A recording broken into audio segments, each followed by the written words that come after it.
Hello, I'm Adam Ward. I am the founder and executive director for What If It Was True. We are a nonprofit organization with the mission to share the gospel with the 2.5 million people in the Columbus area. We're the only nonprofit organization or ministry with a sole focus of sharing the gospel. There are other organizations that we partner with, that we work with, whose mission it is to share the gospel in the area, but that's one of their strategies and not as a whole. So basically what I'd like to do right now is I'd like to cover what we did in 2018 and then what we're looking forward to doing in 2019. So we were incorporated at the end of 2017. We had several months of operating at the end of that year. 2018 was our first full year. And we had 1,535 unique visitors. So these are no repeats. If they came in 2017 or if they came in 2018, their second visit was not counted. So we have 1,535. The 80% of those are from the Ohio area. 20% were outside of the area. So the number's actually a little lower for the Columbus region. So if we look at the breakdown of these visitors, we had 57% male and 43% female. So we'd really like to get that more balanced to match what the population is. Also, if we look at the age demographics, we had a small percentage of 18 to 24 year olds. Our largest group was 25 to 34. Then it dropped 35 to 44 until we got to the 65 plus group. And the 65 plus group was about equal to the 18 to 24 group. So this is a little mismatch to the population too. However, I think it reflected the inquisitive nature of the 18 to 24 year olds. We just need to figure out, I think, how to boost this demographic and get them involved as we move forward. How they're accessing our website: 50% mobile and 50% desktop. There is a sliver of tablet users, but really that number is insignificant. I think what's very interesting is if we look at, we have 4 unique personas on our website.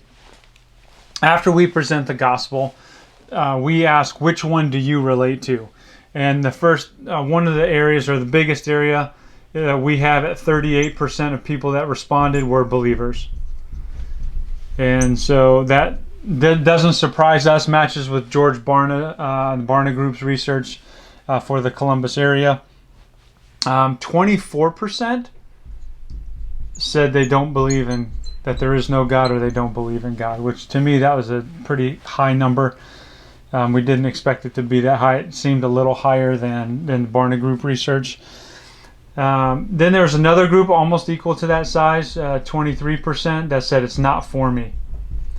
So yeah, I believe in God, but this gospel thing is not for me. And then that leaves 15% never heard.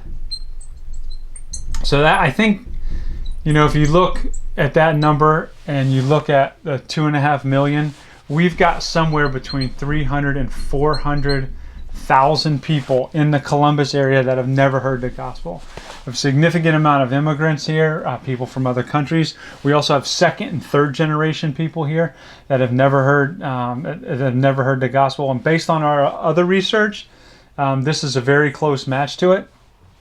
I have been on a number of missions trips around the world, both to areas that have heard the gospel and areas that have never heard the gospel.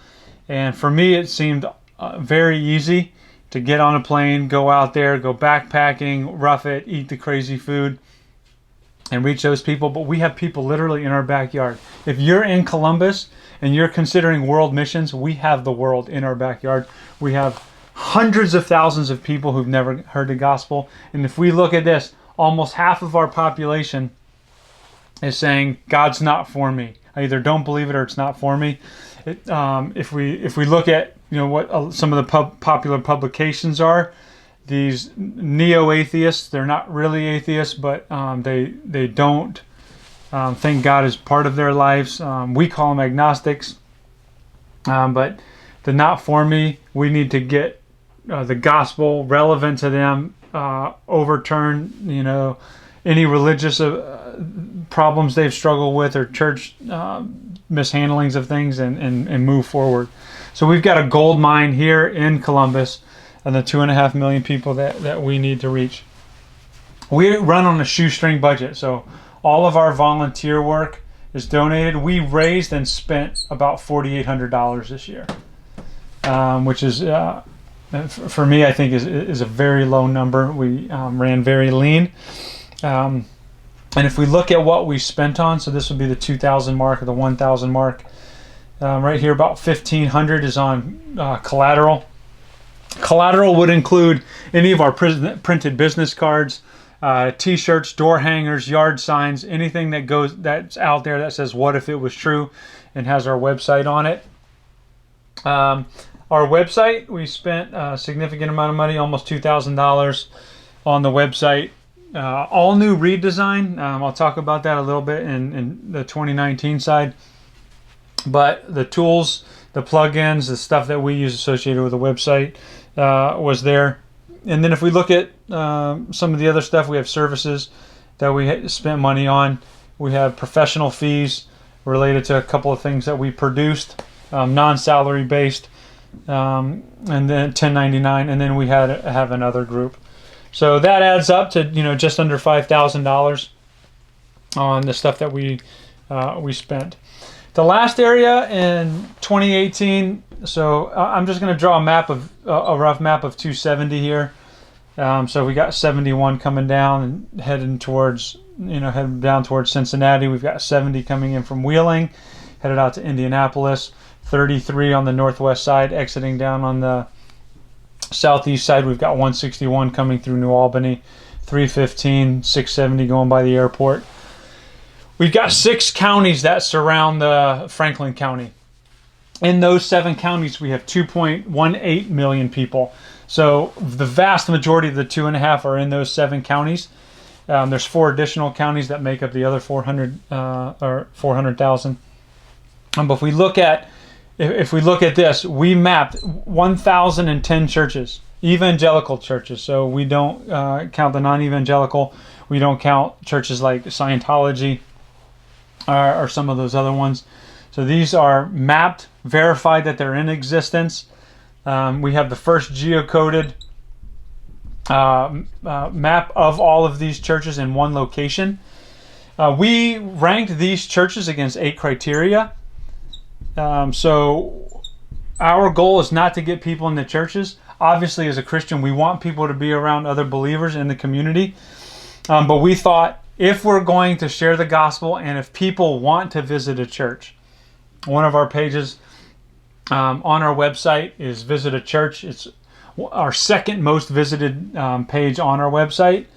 And so if we're going to push someone to a church, we want to have it be visitor friendly, especially for these 62% who don't believe in God, who said it's not for me, or have never heard it. So we have these. We have 8 criteria. I'm not going to cover those right now, but we split these churches into 4 sections. So you can think of kind of gold medal, silver, bronze, and then other. And based on these 8 criteria, we have about 100 that stood out from everyone else. And those are the ones that we have listed on our website. Then we have another 20%. So if you've heard about the Pareto principle, about 20% of the people do 80% of the work. That certainly holds true with attendance and giving here in the Columbus area. So those roughly 200 churches we have identified. And then these other 800 churches that we have are also mapped, but won't be on our recommendation for new visitors to go to. So that's what we've done in 2018, and now I'd just like to talk briefly about 2019. So our theme for 2019 is 100x. So if we look at, kind of what we've done in 2018, reaching 1,500 people, raising about $5,000, we want to do 100x. And we can look at that number and we can say, man, that's crazy. I don't know, 100 times higher. But if we've got 2.5 million people that we need to reach, and we're not going to reach it with a 600%. So even though we had a 600% growth rate last year, we need to have a 10,000% growth rate next year. And so what that means is 150,000 new visitors to our website. The only way we can count it is if they come to our website where the gospel is clearly presented right off the bat. To achieve that, we think we'll probably need about $50,000 in spend and fundraising, to print, to engage in mailings and everything like that.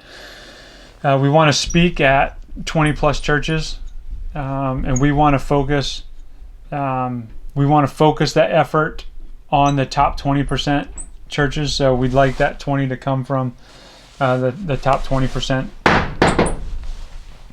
One of the big things that we've want to make sure that we're doing is embracing and creating a sense of unity. So we have 1,000 congregations, but we all belong to His church, the bride of Christ, and that God is the creator of that church, and we need to make sure that we're operating together, like we would see in Ephesians 4 or John 17. And so in order to do that, I've been communicating with the pastors of the churches and reaching out, talking with them, interviewing with them. And the bottom line is most of the churches that are actively growing don't have additional time or volunteer effort to spend on bringing something like this in. It's considered extra, and if they do have volunteers that are out passing out stuff or doing things, they'd like to be doing it for promotional materials for the churches. So for 2019, really what we want to do is this direct to believer. So we will include pastors in the communication. We have a regular mailing that goes out to them. Whether they unsubscribe or not is up to them, but we want to make sure that the people sitting in the pews, sitting in the chairs, going to the small groups, know what we're doing. Honestly, if we look at 2018, that's where the most of our effort came from, and so this is all going to be directed towards individual believers and finding them. So we need to be able to increase our distribution on our collateral. Collateral comes in two forms. I'll call this analog. This could be print, something that you physically have. We have on our business card side, we have two ethnicities that are represented. We have white and we have African American. We're going to add Hispanic, and we're going to add Indian, and we're going to add Asian to that mix. So we'll have those business cards available. Also, we're going to do apparel. That'll be important. I have a couple friends that we did an experiment with the t-shirts. They wear it at their gym. They wear it around. People ask them, what's that about? That's been really good. We've got the oval magnets. I'll call them semi-disposable. They last anywhere from 2 weeks to 2 months. You put them on the back of your car. Once it starts peeling, you rip it off. So we'll expand the number of magnets that we have that you're offering. Also, another area that we're gonna do is micro tents. This is the Greek letter mu. It means micro, but basically on street corners, different areas, sidewalks in Columbus, we'll set up a tent under 20 people, where we'll bring people in, share a message, and dismiss it. And those will be random, any time of the week, random locations. Also, we want to be involved in Columbus events. So whether that's the food truck festival, or whether that's the Pride Parade, any of the things, we want to make sure that we have a presence there. People just wearing our shirts, and possibly handing out collateral, but we want to have a presence there. On the digital side, so this is all stuff that's done online. We're going to have pre-made templates for you. We found, besides the business cards, the social media is the single most powerful way to share. And most people have hundreds of followers. It's very easy to filter those that live in Ohio. But you can just download the template and share it on your social media. A big part of our brand is the mystery or the intrigue. And that's really what causes people to be curious and go to the website and hear the gospel. So it's not going to be something overly blatant. If you're, if you're an introvert like myself, and I've been a Christian 38 years, and I've probably, before all of this, I'd probably only shared the gospel with 20 people or less individually in a non-church environment. And it's hard to know how to start that conversation. It's hard to approach people. It's hard to talk. And I talked about the missions trips earlier. We think about Columbus and all the people that we have here. We have literally Jerusalem and Samaria and Judea and the uttermost parts of the earth sitting right here in our backyard. But the hardest thing for me to do this year was to reach out to my own neighborhood, to reach the neighbors on the street that I live in, to share this message. And this year I did door hangers I did yard sign, and I did 3 mailings to every house in the neighborhood. And we had great results from that. And if we can just get people to sponsor their neighborhoods or churches to sponsor their areas, and we can see great results. And we can actually start to see entire areas of Columbus hearing the gospel. And God in Isaiah 55:11 says He's going to send His word out, and it's not going to return void. It's going to accomplish what He meant it to do. And we believe that. And we believe that the gospel is the power unto salvation. And that when people hear it, the Spirit does something. Even these atheists that claim there isn't a God, and these people who say God's not for me, they know that there's something special about the universe. And we're just planting a seed. People may say the gospel is such a simple mission. Why would you be around something so simple? Because we've got this many people that have never heard it before. And we really need to get those hundreds of thousands to hear it, plus this 1 million+ people to do that. And these digital templates are a very simple way. Mailings and apparel and having business cards are very easy. Also, we're going to do a video short series, and we're really focusing on the Columbus area and people that have been impacted. We started one this year on a gangster turned minister, and he was born and raised in Columbus. Was on the Columbus PD's most wanted gangster list. Had a really rough life and turned around and now talks to those same people and shares the gospel with them. We're going to have pastors talking about their neighborhoods and their cities and what's unique about where they live and the people that they're going to reach. And then we have other testimonies about the area. And if you know someone that is from the Columbus area or heard God for the first time in the Columbus area, we'd like to do a video on them, highlight them, and put them on. So we're going to be doing that in 2019. The last area is because our Visit a Church page was so big. It was actually when people would type in WIIWT or hashtag WIIWT is also something that we're using, and this really helps with the Google to realize that this is us. But when they type it in, the Visit a Church page was coming up in the results, and we don't want that. We want to make sure that when they're going to it, they don't know what it is until they're on it, so that we just have a higher closure rate. So this is now going to be on Columbus area .church. So we will have all of these churches, the website, searchable radiuses, a number of results. You'll be able to filter off the different levels of churches that are on there. Also, we plan on auditing about 50 of these churches. Most of our research was done online. I've watched hundreds of sermons, listened to hundreds of podcasts, read so many doctrinal statements of belief. I mean, there's thousands of hours that were spent to get these 100, but we were going to go verify at least 50 of them this year.